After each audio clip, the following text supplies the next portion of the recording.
The Dragon Quest series has been around for a long time now, and although it's known as the grandfather and innovator of JRPGs, it's also dipped its toes into multiple different genres with its spin-off games. And with Infinity Strash, The Adventure of Dai coming out in a few months, I figured now would be a great time to talk about them. Starting with the dungeon crawler game Torniko's Great Adventure, or Torniko's Mystery Dungeon. That's right, the first ever game in the long-lasting Mystery Dungeon series, whose most popular games now would be the Pokemon Mystery Dungeon games, actually started off as a Dragon Quest spin-off game. Starring one of my favorite characters of all time, Torniko Taloon from Dragon Quest IV on the NES, you got to continue his treasure hunting escapades through a massive and treacherous dungeon on the Super Famicom. Enough about the origins of these fantastic spin-offs, it's time to talk about the top 10 spin-offs from my favorite franchise of all time, Dragon Quest. Remember to help grow the channel by clicking the like and subscribe buttons and turn notifications to all. Now let's begin.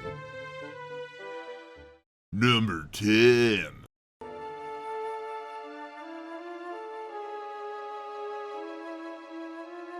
What better place to start building this list than with Dragon Quest Builders? Dragon Quest Builders took everything players loved about games like Minecraft and expanded upon them while adding a decent plot and some great characters. As the builder, you start off the game waking up in an underground cave, and the next thing you know, you're helping rebuild the classic towns from Dragon Quest I. Taking place after the bad ending of Dragon Quest I, where the hero decides to join the Dragon Lord as a second-hand man, it's up to you, the builder, to rebuild Alefgard to its former glory and put a stop to the villains who continue to plague its citizens. As someone who isn't a big fan of Minecraft-style games, Dragon Quest Builders still managed to not only pique my interest, but keep me playing until the credits rolled. All the building didn't really appeal to me, but the combat reminded me of classic Zelda games like A Link to the Past, and it was just so awesome to go back and not only revisit, but rebuild Alefgard in its most popular towns. For showing us what lies on the other side of Dragon Quest I's bad ending, as well as being a fun little return to Alefgard, Dragon Quest Builders earns its place at number 10.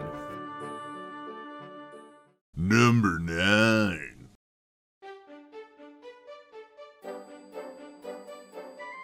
There aren't many mobile games that'll get my blessing, but Dragon Quest Tact is a great little tactical RPG for mobile that I couldn't put down. When the game was first announced, I wasn't too sure what to think about it. I'm not the biggest tactical RPG guy, but games like Final Fantasy Tactics, Tactics Ogre Reborn, and Vandal Hearts have managed to sway my tastes over the years. When Dragon Quest Tact came out, I started it cautiously, then after slogging through the tutorial, I was pretty much hooked. The game has a half-decent story and lets you recruit and command a party of monsters and Dragon Quest characters in tactical RPG-style battles.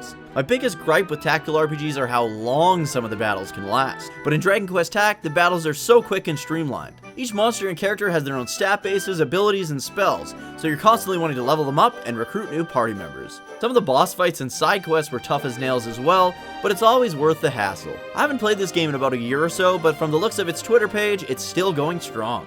For all these reasons and more, it makes the list as the 9th best Dragon Quest spin-off.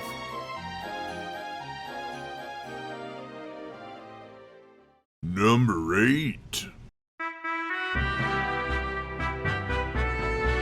Dragon Quest Swords is the game I've played through and beaten most recently on this list. Utilizing the full gimmicks of the Wiimote, this game does a great job in emulating the feel of being the sword-armed hero in a Dragon Quest game. Inspired by the home plug-and-play game Kenshin Dragon Quest Swords plays kinda like an arcade light gun shooter, but with swords, shields, and magic. While the story was fairly cliche and predictable, the characters in Dragon Quest Swords were really well done and memorable. From Claymore, your womanizing dad who keeps bringing girls home from the bar while your mom is out of town and brags to you about it, while saying stuff like, "There are some things your mother is better off not knowing," to the ultra horny French Belle Fleurette, who's just a really good mage, okay guys? I know I normally shit on mages, but there's just something different about this one, alright guys? Oh my god, oh my god, oh my god, oh my god, showing!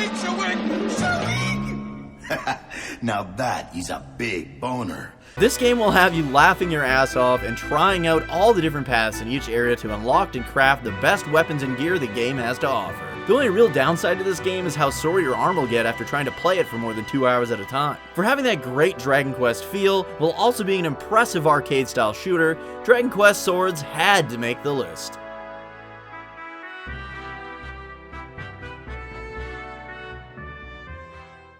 Number 7.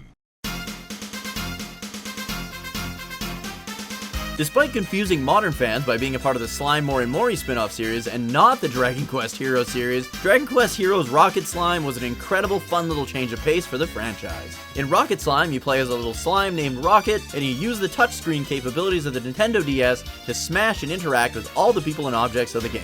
The object and story of the game is set around rebuilding the city of Boingburg and rescuing the slimes who inhabited it from the evil Plob Father.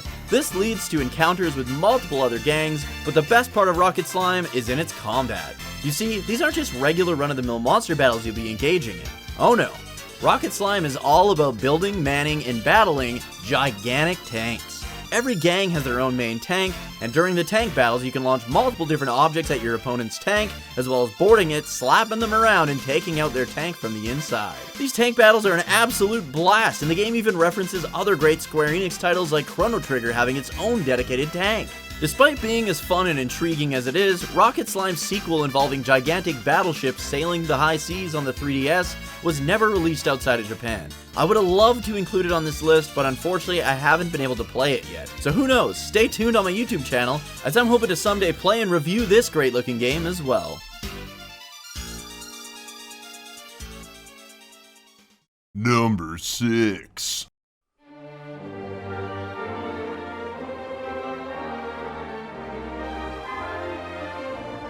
Despite getting some flack from reviewers, Dragon Quest Treasures lands in the number 6 spot on my list for a number of reasons. As someone who absolutely loves exploration in my JRPGs, Dragon Quest Treasures with its treasure hunting and simple combat was right up my alley. Making it a prequel of sorts to Dragon Quest XI, my favorite game of all time, and starring my favorite character Eric might be a big part of it as well. In Dragon Quest Treasures, you get to see what Eric and his sister Mia were up to while they were still just kids aboard the Viking ships. Entering a vast new world run by monsters, it's up to Eric and Mia to form a party, recruit some great powerful monsters, and rebuild the railway of Draconia in order to reunite its denizens and find the greatest treasure that lies in wait. I loved expanding my town, exploring its dungeons, and searching all the gigantic continents for treasure.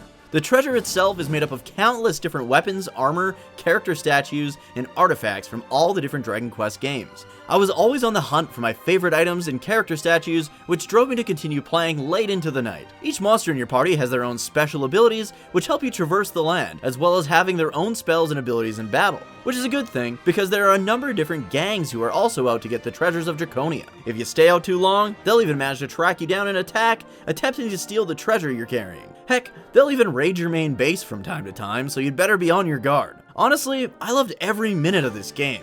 The only downsides here are of course the repetitiveness of the game's main objectives, and the fact that the story isn't the greatest. All in all though, Dragon Quest Treasures was great enough to loot the 6th spot on the list. Number 5.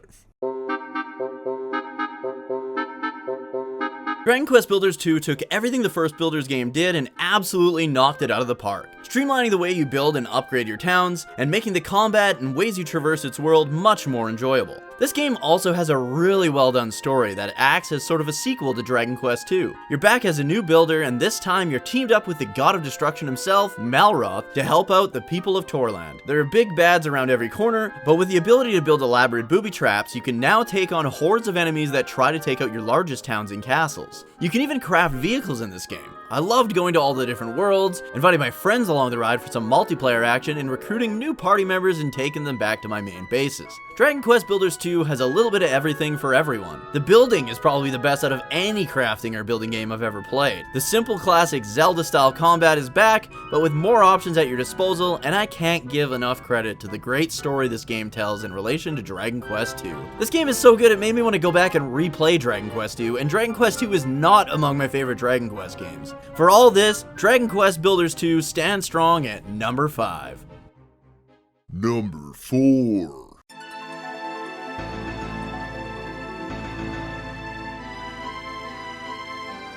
The Dragon Quest, or Dragon Warrior Monsters series as they were known here in the West, were a fan favorite spin-off. It's a shame then that well over half of the Dragon Quest Monsters games never even made it here. At number 4, I had to put the 3DS remake of the original Dragon Quest Monsters game. Terry's 3D Wonderland was an incredible 3D remake that encapsulates and retells everything we loved about the original Dragon Quest Monsters. You play as a young Terry from Dragon Quest VI as you journey to the Kingdom of Greatlog to find your sister. Terry's Wonderland took everything great about the original game and added in a bunch of the really good mechanics from the Dragon Quest Monsters Joker series. The way you scout your monsters is like the Joker games, where you have to prove your strength to them in order to improve your chances of them joining you. This makes it far less tedious to recruit your team, as you aren't relying on random item drops early in the game.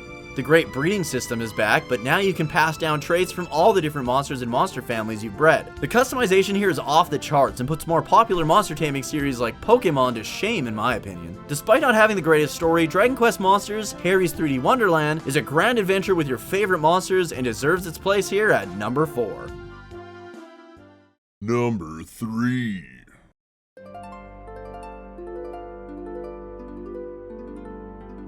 That's right guys, we got back-to-back Dragon Quest Monsters remakes. Dragon Quest Monsters 2 Colby and Tara's Marvelous Mysterious Key is another incredible remake for the 3DS that was unfortunately never released here. I never got to play as much of Dragon Warrior Monsters 2 on the Game Boy Color as I did the first game, but this remake takes everything from its predecessor and improves upon it in a big way. Just like the Game Boy Color game, gone are the randomly generated bland dungeons of the first game to be replaced by multiple different worlds to explore. Every world has its own towns and people to interact with and help out. This game thrives on everything the first one did, but also adds more monsters and most importantly, a really good well-told story. This was a game I just couldn't put down, so its portability was handy when I was grinding for my boy Beavern in the wee hours of the night in bed. Both this game and Terry's 3D Wonderland have really good English patches, so I can't recommend them enough for both Dragon Quest and monster taming JRPG fans. For this, Dragon Quest Monsters 2 Colby and Tara's Marvelous Mysterious Key takes the 3rd place on the list. Number 2.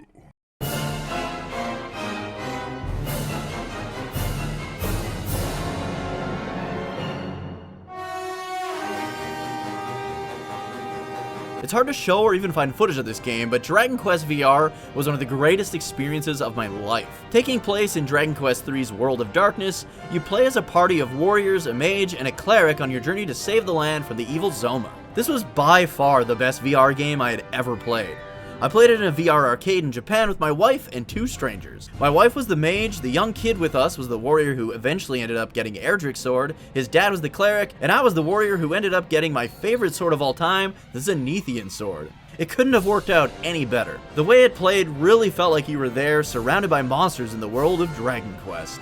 I remember almost falling over when the zoom spell was cast and we were all launched up into the sky at the speed of light. My wife and I kept looking at each other in disbelief at how amazing this game was. We did make it to Zoma, only to get completely wrecked after a couple of turns. I remember when Zoma first appeared, the young warrior hid behind his dad, the cleric. So his dad had to pick him up and put him out front so he could defend. We got hit with a brutal Crackle spell that the cleric tried to help us recover from, but Zoma party wiped us soon afterwards. Despite getting tough as nails, having us play this mind-blowing VR game with special gear in a gigantic gymnasium-like room with my wife was an experience I'll never forget, so it was an easy 2nd place for Dragon Quest VR. Number 1.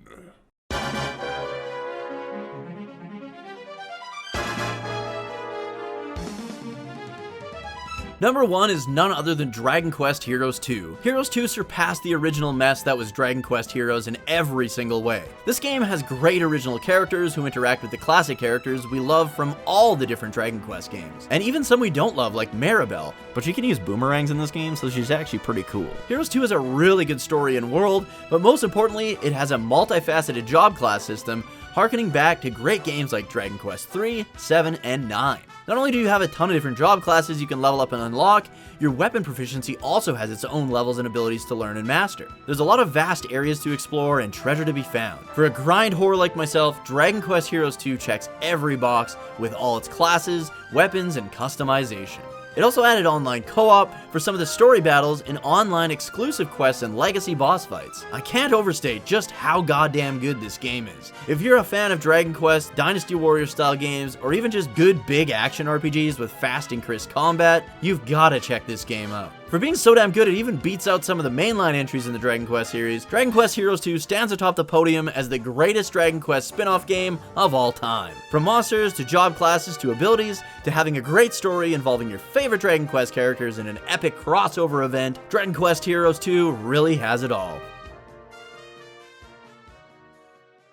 Before we wrap things up, I just wanted to make a quick mention of Kenshin Dragon Quest, the plug-and-play, arcade light gun style slasher game. I had an absolute blast playing this. This video took me quite some time to make, so I wasn't able to actually fit it in the main video, but I just figured I'd give it a great honorable mention. This game had tons of great arcade action, the controls worked fairly well, and the boss fights were all a blast to get through. Thanks for watching, I hope you enjoyed this video, and if you did, please like, subscribe, and turn notifications to all so you won't miss the next one. You can also come hang out with me at least 3 nights per week live on Twitch at twitch.tv/Dookie03. Have a great rest of your day, and I hope to see you in the next video.